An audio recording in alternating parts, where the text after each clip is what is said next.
Greetings, fellow philosophers. The short little video wanted to introduce you to Aristotle. Aristotle, sometimes called the father of realism, and we'll show you why in just a moment. The first slide shows a bit of a timeline of his life. You'll see on the top his birth and his death and some of the key events of his life. On the bottom, you'll see some of the more important events that occurred around the time of his life. And you can note some of the more important events. You can see the death of Plato. He was a student of Plato, and you can see when Plato's death occurred on this timeline.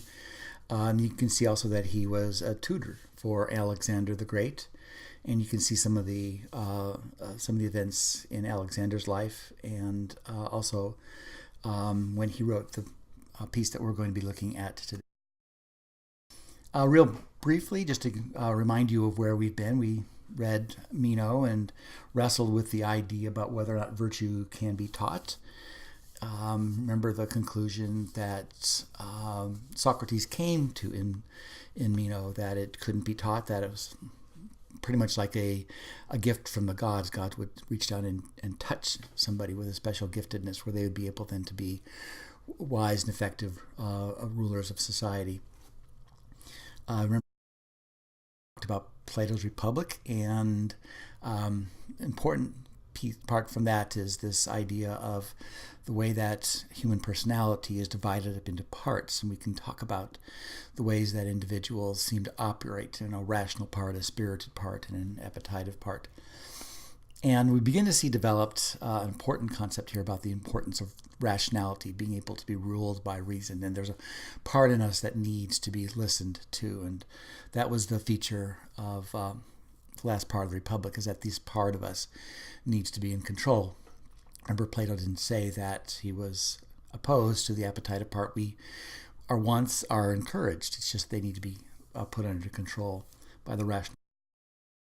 So, this week we're going to be talking about Aristotle, and there's a famous picture of Aristotle and Plato.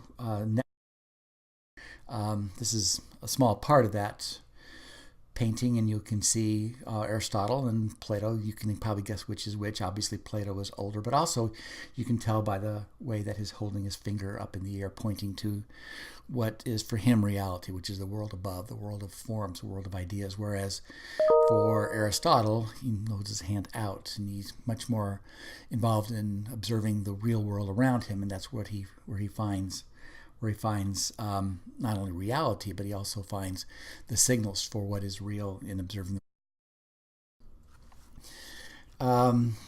You can see his birth and dates of his birth and his death. Was a student of Plato, a tutor of Alexander the Great. His school, he didn't found it so much as it was a school that developed around him. Lyceum was a temple in Athens at the time, and he would show up there and kind of walk around the temple and gather the following, and from that came something of a school where they would meet at regular times to think and to talk about reality, talk about metaphysics and then epistemology and axiology, things we're going to talk about. Said at the very beginning, he is popularly acclaimed as the founder of realism. As a note here in the slide, in the simplest form, this is a view that things have an objective reality, a reality that's completely independent of our conceptual schemes, linguistic practices, beliefs, etc. There's a real world out there that can be observed and, importantly, can be known through that observation. So as we see, he acclaimed to be the father of realism, and for Aristotle, there is one universe, and people can know it. And this world exists independently of humans, not just inside of a person's head. Plato, on the other hand, said that this world is only semi-real and a reflection of the true world, the world of forms, which exists, you can kind of say in heaven, but he wouldn't actually say it that way. It's an unseen world, the world of forms, and that's what's real. So you get the idea of these two very different way of looking at reality. Realism and idealism. Remember, we talked about idealism as being idea ism. The real world is the world you can't see versus the real world you can see. We use these different, we use this grid to talk about the different points of emphasis in philosophy. Metaphysics, what is reality? Epistemology, how do we know what is real? And axiology, what is the good life? And for realism, as we've mentioned, the real world is the objective world. It's the world that's fixed, independent of our experiences and independent of form, of matter, and composed of matter and independent of form. So you find out what is real by observing the real world, and then you make your categorizations from that.